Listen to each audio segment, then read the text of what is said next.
नमस्कार, आप देख रहे हैं भारत एक्सप्रेस। मैं हूं आपके साथ आरती पाठक। रूस यूक्रेन जंग के रुकने के आसार अब खत्म हो चुके हैं। अमेरिकी राष्ट्रपति डोनाल्ड ट्रंप ने इसे खत्म करने का वादा किया था, लेकिन ये थमने के बजाय भीषण होता जा रहा है। ट्रंप किसी भी हालत में रूस यूक्रेन के बीच सीज फायर कराना चाहते थे, लेकिन पुतिन इसके लिए तैयार नहीं है। रूस के राष्ट्रपति पुतिन पर घातक हमले के बाद रूस ने यूक्रेन में भारी तबाही मचाई और इससे ट्रंप बुरी तरह से खफा है। अमेरिका की बात नहीं मानने की वजह से ट्रंप ने पुतिन को आग से खेलने वाला बयान दिया। ट्रंप के इस बयान पर रूस ने भी सख्ती से पेश आते थर्ड वर्ल्ड वॉर की धमकी दे दी है। यूक्रेन को लेकर रूस और अमेरिका के बीच टकराव बढ़ता ही जा रहा है और उसको लेकर दुनिया में हड़कंप है। अमेरिका का आग से खेलने वाला बयान और रूस के थर्ड वर्ल्ड वॉर की धमकी पर पेश है हमारी खास पेशकश महायुद्ध।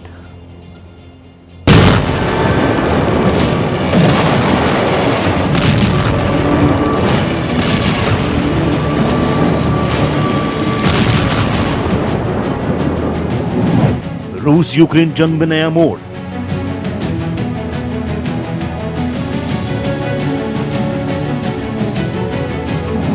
जंग रोकने की कोशिश नाकाम।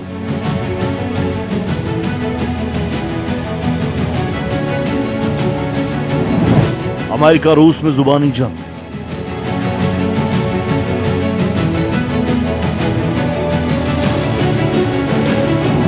ट्रंप की आग वाली चेतावनी।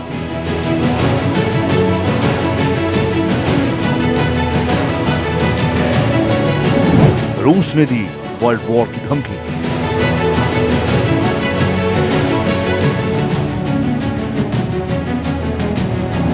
क्या दुनिया का होगा अंत?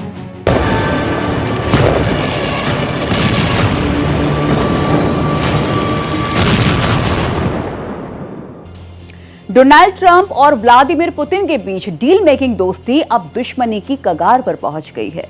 रिश्तों में तनाव अब खुली धमकियों में बदल गया है। ट्रंप के आने वाले बयान पर रूस भड़क गया और उसने थर्ड वर्ल्ड वॉर की धमकी दे दी है। अमेरिका और रूस के बीच टकराव बढ़ता ही जा रहा है और दो महाशक्तियों के बीच संभावित भिड़ंत को लेकर पूरी दुनिया में हड़कंप मचा हुआ है। रूस यूक्रेन के बीच शांति वार्ता की उम्मीदों पर पानी फिरने से ट्रंप बुरी तरह से बौखला गए हैं और वो रूस के साथ आर पार करने के मूड में नजर आ रहे हैं।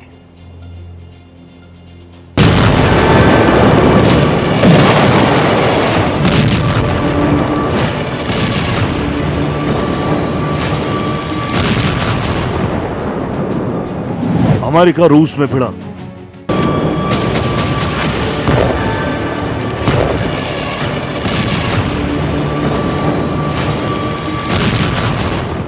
रूस यूक्रेन जंग को रोकने की कोशिश नाकाम साबित हो गई है।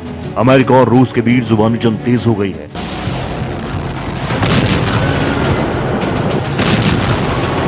रूस और यूक्रेन के बीच जारी संघर्ष में एक बार फिर अंतर्राष्ट्रीय राजनीति के केंद्र में आ चुकी है।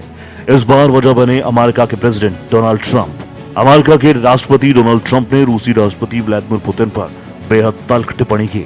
ट्रंप ने पुतिन को चेतावनी देते हुए कहा कि पुतिन युद्ध विराम को इग्नोर कर आग से खेल रहे हैं। ट्रंप का यह बयान यूक्रेन पर जारी हवाई हमलों के बाद आया। ट्रंप की इस हेकड़ी पर रूस ने भी पलटवार करते हुए वर्ल्ड वॉर तक की धमकी दे डाली। ट्रंप की तीखी टिप्पणी का जवाब देने में रूस ने देर नहीं लगाई। रूस के शीर्ष सुरक्षा अधिकारी और पूर्व राष्ट्रपति दिमित्री मेदवेदेव ने ट्रंप के बयान को खारिज करते हुए तीसरे विश्व युद्ध की धमकी दे दी। उन्होंने सोशल मीडिया प्लेटफॉर्म एक्स पर लिखा, ट्रंप जिस बहुत बुरी चीज की बात कर रहे हैं वो केवल एक ही हो सकती है, वर्ल्ड वॉर 3। मुझे उम्मीद है ट्रंप इस बात को समझेंगे। मेदवेदेव रूस की सिक्योरिटी काउंसिल के डिप्टी चेयरमैन और पुतिन के बेहद करीबी माने जाते हैं। ये थर्ड वर्ल्ड वॉर की धमकी एक बार ही नहीं अनेकों बार दे चुके हैं पुतिन, और इससे पहले हमारे अपने टीवी चैनल जो हैं इसी के बारे में जिक्र कर चुके हैं। पुतिन जहाँ तक ट्रंप का ताल्लुक है, ट्रंप ने बड़ी कोशिश की किसी न किसी तरीके से लड़ाई का सीज फायर कराया जाए। 2 घंटे उन्होंने बातचीत भी की पुतिन के साथ में, फिर उसके बाद में बातचीत की ज़ेलेंस्की के साथ में, लेकिन उसके बावजूद पुतिन की तरफ से भयंकर हमले होने शुरू हुए यूक्रेन के ऊपर, जिसको देखकर डोनाल्ड ट्रंप ने साफ तौर पर कहा कि पुतिन जो है क्रेजी हो गए हैं, यानी दूसरे लफ्जों में एक किस्म से दिमाग खराब हो गया। उसके जवाब में पुतिन कह रहे हैं कि अगर आपने दखल अंदाजी की तो ये लड़ाई जो है थर्ड वर्ल्ड वॉर में कन्वर्ट हो सकती है। ये केवल धमकी है, केवल पोस्चरिंग है, कोई चांस नहीं है थर्ड वर्ल्ड वॉर का। इससे पहले ट्रंप ने एक पोस्ट में पुतिन को लेकर कहा कि यूक्रेन पर हालिया हमले साफ करते हैं कि वो पूरी तरह से पागल हो चुके हैं। पिछले दिनों दोनों नेताओं के बीच 2 घंटे लंबी फोन पर बातचीत हुई। इसके बाद पुतिन ने संकेत दिया कि रूस एक संभावित शांति समझौते पर यूक्रेन के साथ चर्चा को तैयार है। उन्होंने ये भी कहा कि किसी भी युद्ध विराम समझौते में एक तय समय सीमा तय करना बेहद जरूरी है।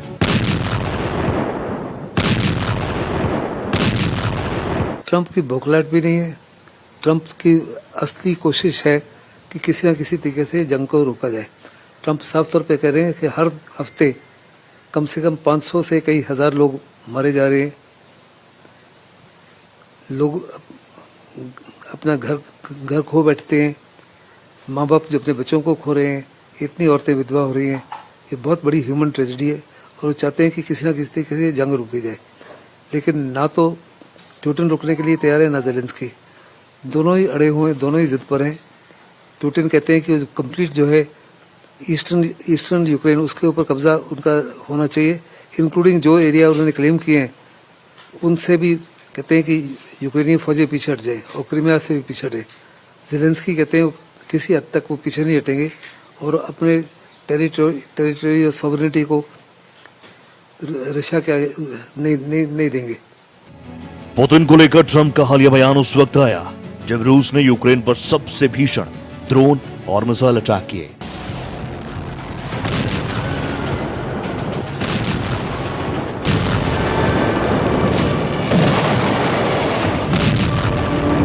चौबीस मई को रूस ने यूक्रेन पर 3 सालों में सबसे बड़ा हवाई अटैक किया, जिसके बाद से ट्रंप खुलकर पुतिन की आलोचना कर रहे हैं। रूस ने कीव पर 9 बैलिस्टिक मिसाइल्स, 60 क्रूज मिसाइल्स और 298 ड्रोन अटैक किए। फरवरी 2022 में युद्ध शुरू होने के बाद से ये अब तक का सबसे बड़ा हमला माना जा रहा है। रूसी सेना फिलहाल यूक्रेन के उत्तर पूर्वी इलाकों में तेजी से बढ़त बना रही है। इसके पहले रूस के मेदवेदेव यूक्रेन जंग के दौरान कई बार चेतावनी दे चुके हैं कि रूस अपने परमाणु हथियारों का इस्तेमाल कर सकता है। 2024 में पुतिन ने भी राष्ट्र के नाम संबोधन में कहा था कि वेस्टर्न कंट्रीज की हरकतें परमाणु युद्ध का खतरा पैदा करती हैं, जो सभ्यता को खत्म कर सकता है। इससे पहले मेदवेदेव ने एक वीडियो जारी कर कहा कि अगर पश्चिमी देशों ने यूक्रेन को मदद देना बंद नहीं किया तो यूक्रेन में बफर जोन पोलैंड तक पहुंच जाएगा। बफर जोन यूक्रेन के पश्चिम और उत्तर में पोलैंड और दूसरे नेटो देशों की सीमा तक फैला है।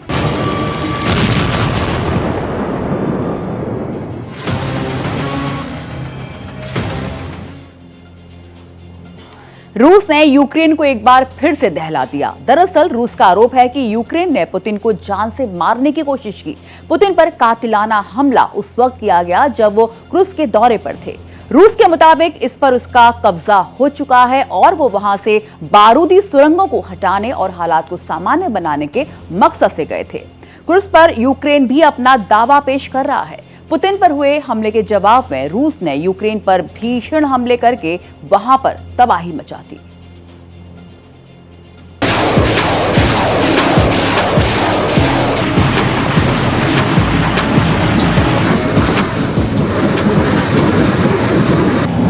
यूक्रेन पर भीषण हमला क्यों?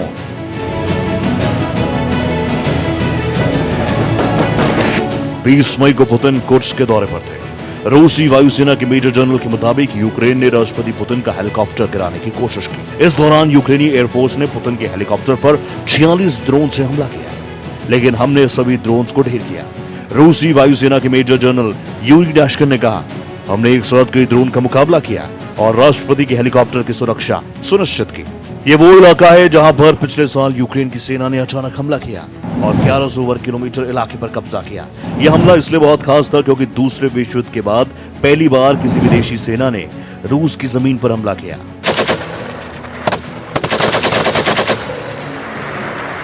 यूक्रेन की तरफ से उसका हेलीकॉप्टर के जो हमला हुआ जिसमें पुतिन बाल बाल बचे। आज रशिया के अंदर कम से कम कई लाख लोग हैं जो पुतिन के खिलाफ है, जो चाहते हैं कि पुतिन को हटाया जाए या पुतिन को मार दिया जाए, क्योंकि जंग को रोकने का सिर्फ एक ही साधन है, पुतिन को या तो हटाया जाए या पुतिन को असैसिनेट किया जाए। इसके अलावा पुतिन जंग नहीं रोकेंगे जब तक वो अपने एम को अचीव नहीं कर लेते। लाखों लोगों को फौज में भर्ती किया गया। रशिया के अंदर इस समय कम से कम 1 लाख औरतें हैं जो विधवा हो गई हैं, माओ ने अपने बच्चों को खो दिया है, और ये हर दिन जो है कंपलसरी रिक्रूटमेंट होती जा रही है। ऐसे में रशिया के अंदर बहुत सारे बड़े पैमाने पर लोग जो हैं पुतिन के खिलाफ हैं। साथ ही साथ तकरीबन 30% औरतें जो हैं रशिया के अंदर, उनके हस्बैंड यूक्रेनियन हैं, और कुछ ऐसे मर्द हैं रशिया के अंदर, अगेन अबाउट 30 to 40%, जिनकी वाइफ्स यूक्रेनियन है। तो या तो उनकी वाइफ्स रशियन है यूक्रेनियन के मर्दों की, या रशिया के मर्दों की वाइफ्स जो है यूक्रेनियन है। ऐसे में वो साफ तौर पे समझते हैं कि ये जंग जो है एक किस्म से नाजायज है। पुतिन ने इस इलाके का दौरा करते हुए कहा कि अब इस जमीन पर फिर से रूस का कब्जा हो गया। उन्होंने यहाँ पर बारूदी सुरंगें हटाने के लिए सैनिकों को भेजने का आदेश दिया ताकि लोग अपने घर वापस लौट पाएं। हालांकि यूक्रेन का कहना है कि उसकी सेना अब भी उस इलाके में मौजूद है, लड़ाई जारी है। यूक्रेन के राष्ट्रपति ज़ेलेंस्की ने कहा कि उनकी सेना कुर्स और बेलगोरोड जैसे इलाकों में रूस के खिलाफ अभियान चला रही है। अमेरिका ने साफ तौर पर कहा कि अगर रशिया ने ये जंग इसी प्रकार करते रहे तो एक तो अमेरिका के इशारे के ऊपर ही जर्मनी ने, फ्रांस ने, ब्रिटेन ने इजाज़त दे दी है यूक्रेन को कि जो उनके पास लॉन्ग रेंज मिसाइल थी जो जर्मनी से दी है जिसकी रेंज 500 किलोमीटर है, फिर जो ब्रिटेन ने दी हुई है स्टॉर्म शैडो उसकी रेंज 300 किलोमीटर है, और जो फ्रांस वगैरह ने दी है जिसकी रेंज तकरीबन 200-250 किलोमीटर है, उसको इस्तेमाल कर सकते हैं। साथ ही साथ अमेरिका कह रहा है कि अगर रशिया की तरफ से इसी माफी की कार्रवाई होती रही तो वो जो यूक्रेन के ऊपर उन्होंने जितने पाबंद लगाए थे, इंक्लूडिंग उनको मिलिट्री सहायता देनी बंद की थी, वो सहायता देना चालू कर देंगे। और रशिया साफ तौर पे कह रहा है कि अगर इतने बड़े पैमाने पर सहायता करोगे तो ये जंग तो बड़ी लंबी चल सकती है। फिर ट्रंप ने साफ तौर पे कहा पुतिन को, अगर आपका इरादा है पूरे यूक्रेन को कब्जा करने का तो मैं यकीनन आपको याद दिलाना चाहता हूं कि आप ये जंग हार जाओगे। पुतिन को मारने की नाकाम कोशिशों के बाद रूस ने यूक्रेन पर भीषण अटैक किया।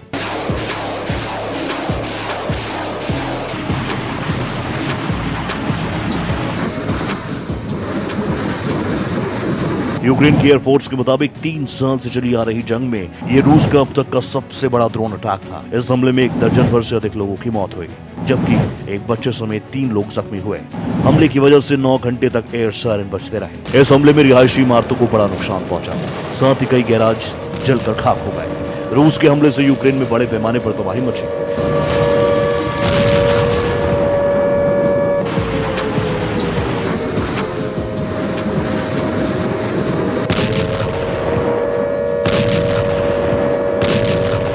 यूक्रेन ने दावा किया कि इसके एयरफोर्स ने 45 मिसाइलों को मार गिराया। हालांकि नुकसान को पूरी तरह से रोका नहीं जा सका। यूक्रेन पर रूस के भीषण हमले के लिए ज़ेलेंस्की ने ट्रंप को जिम्मेदार ठहराया। यूक्रेन अमेरिका से इस मामले में दखल की उम्मीद कर रहा है। अमेरिका ने रूस पर सख्त प्रतिबंध लगाने का इशारा भी कर दिया।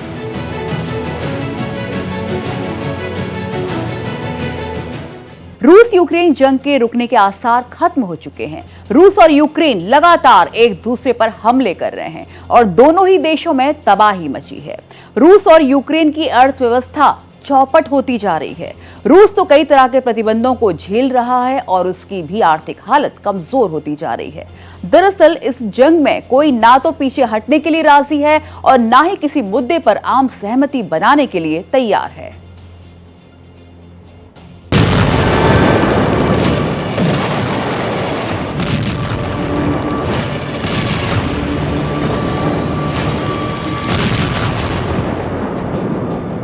रूस यूक्रेन की जंग।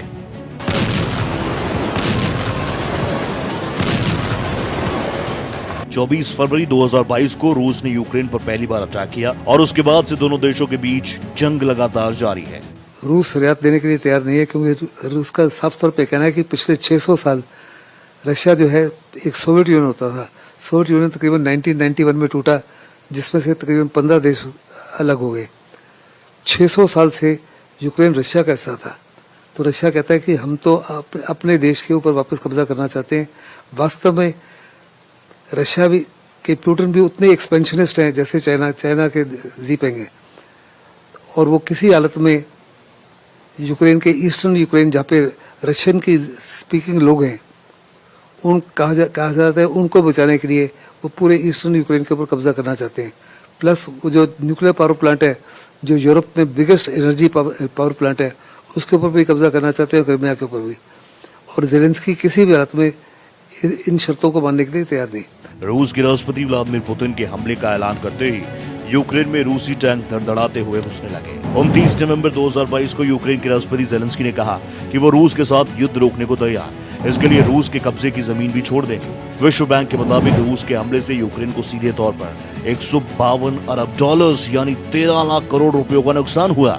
यूएन का कहना है कि यूक्रेन को दोबारा खड़े होने में कई साल लग जाएंगे और इसके लिए करीब 486 अरब डॉलर्स की जरूरत होगी। जिस माफी का जान और माल का नुकसान हुआ है उसके पास तो पैसा ही नहीं है कि उसको पूरा करने के लिए। कहा जा रहा है कि कम से कम कई बिलियन डॉलर्स जो है, कई 100 बिलियन डॉलर्स लगेंगे टू रिकंस्ट्रक्ट। अभी जो रशिया के जो ड्रोन हमले हो रहे हैं कम से कम 250 से 300 ड्रोन्स के माध्यम से हमले हर दिन हो रहे हैं पिछले 7 दिन से। कहा जा रहा है कि 30 शहर जो हैं एक किस्म से शमशान में तब्दील हो गए हैं। ऐसे में बहुत बड़ा नुकसान है। इस नुकसान को पूरा करने के लिए यूक्रेन के पास पैसा नहीं है। रूस यूक्रेन जंग में रूस का भी कम नुकसान नहीं हुआ। रूस को अपनी सेना तैनात करने, हथियारों और रसद पर 211 अरब डॉलर्स का खर्च करना पड़ा है। इसके अलावा अमेरिका और G7 के सदस्य देशों ने रूसी केंद्रीय बैंक के 320 अरब डॉलर ब्लॉक कर दिए। तेल की कीमतों में गिरावट से रूस को 100 अरब डॉलर्स का नुकसान हुआ।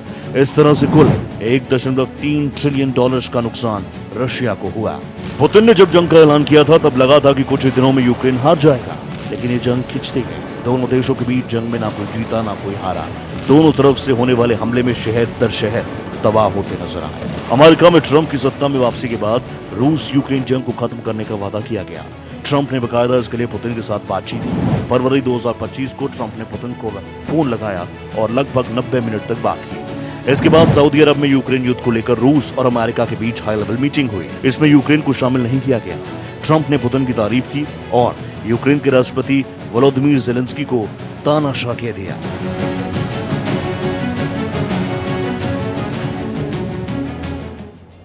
अमेरिकी राष्ट्रपति ट्रंप रूस यूक्रेन जंग को रोकने की एकतरफा कोशिश में जुटे हैं, लेकिन पुतिन इस मामले में ट्रंप को अहमियत नहीं दे रहे हैं और यही वजह है कि शांति वार्ता की डील पक्की कराने की कोशिश नाकाम साबित हुई।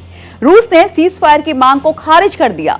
रूस ने सीधे सीधे यूक्रेन से शांति समझौते का मसौदा मांगा और मीटिंग बेनतीजा निकली। रूस और यूक्रेन अमेरिका की दखल के बावजूद अपनी जिद पर अड़े रहे और युद्ध विराम की कोशिश फ्लॉप हो गई।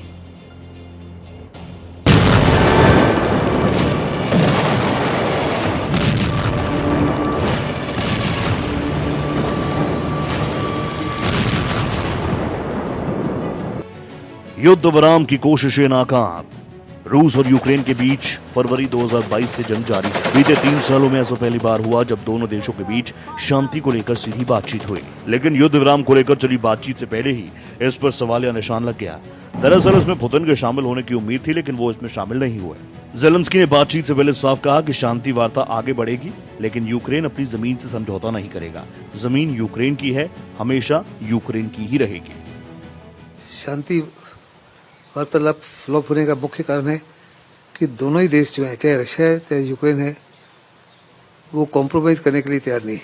वास्तव में बातचीत होनी चाहिए without any pre conditions.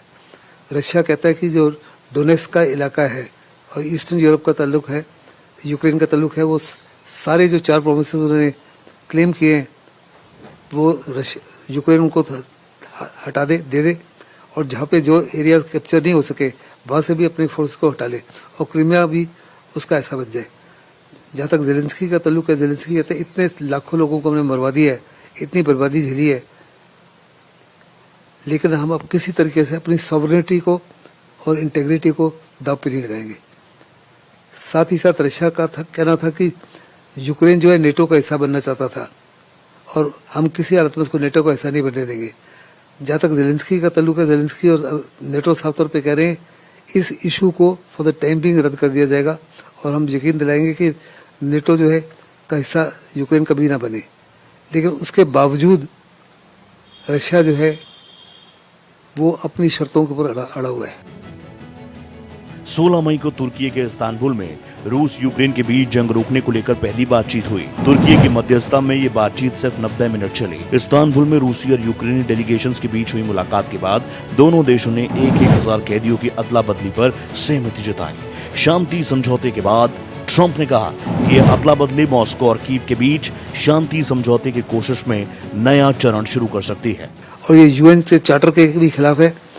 UN charter भी साफ तौर पे कहता है कि किसी भी देश की जो यूएन का मेंबर है दूसरे देश की सॉवरेनिटी, टेरिटोरियल इंटीग्रिटी और इंटीग्रिटी के ऊपर हमला करना जो है वो सही नहीं है। असर यही है कि लड़ाई और लंबी होगी और लड़ाई आगे क्या मोड़ लेती है ये तो समय बताएगा, लेकिन दुनिया की इकोनॉमी बैठेगी, सप्लाई चेन्स डिस्टर्ब होंगी, ऑयल प्राइसेस, गैस प्राइसेस बढ़ेंगी और आने वाले में फर्टिलाइजर प्राइसेस और खाद्यान्न की कीमतें बढ़ेंगी, क्योंकि दुनिया का लार्जेस्ट एक्सपोर्टर वीट वगैरह का और फर्टिलाइजर्स का जो है यूक्रेन है और यूक्रेन की अभी बड़ी ज़बरदस्त पाबंदियां लगी हुई हैं, इसको एक्सपोर्ट नहीं कर पा रहा। ऐसे में सप्लाई चेन डिस्टर्ब होंगी, फूड प्राइसेस बढ़ेंगी, फर्टिलाइजर प्राइसेस बढ़ेंगी और फिर ऑयल एंड गैस प्राइसेस भी बढ़ेंगी, क्योंकि यूक्रेन जो है बड़े पैमाने पर रशिया की पाइपलाइन जो यूरोप के लिए जाती थी यूक्रेन के माध्यम से जाती थी। हालांकि बातचीत में दोनों पक्षों की तरफ से शांति की कहीं पर कोई गुंजाइश नहीं बन पाई। यूक्रेन ने 30 दिन के सीजफायर की मांग की, लेकिन रूस ने इसे स्वीकार नहीं किया। रूस ने शर्त रखी कि यूक्रेन को 4 इलाके दोनेत्स्क, लुहांस्क, ज़पोरिजिया, खेरसोन को पूरी तरह से खाली करना होगा, जिसमें करीब 1.1 करोड़ यूक्रेनी नागरिक रहते हैं, जिसे यूक्रेन ने अस्वीकार कर दिया। रूस ने क्रीमिया और दूसरे कब्जे वाले क्षेत्रों पर नियंत्रण की मांग की, जबकि यूक्रेन ने अपनी संप्रभुता की रक्षा पर फोकस किया। तुर्की के मुताबिक दोनों देश दोबारा मिलने को तैयार है, लेकिन कोई नई तारीख तय नहीं हुई। रूस ने यूक्रेन को शांति समझौते का मसौदा देने की भी बात कही।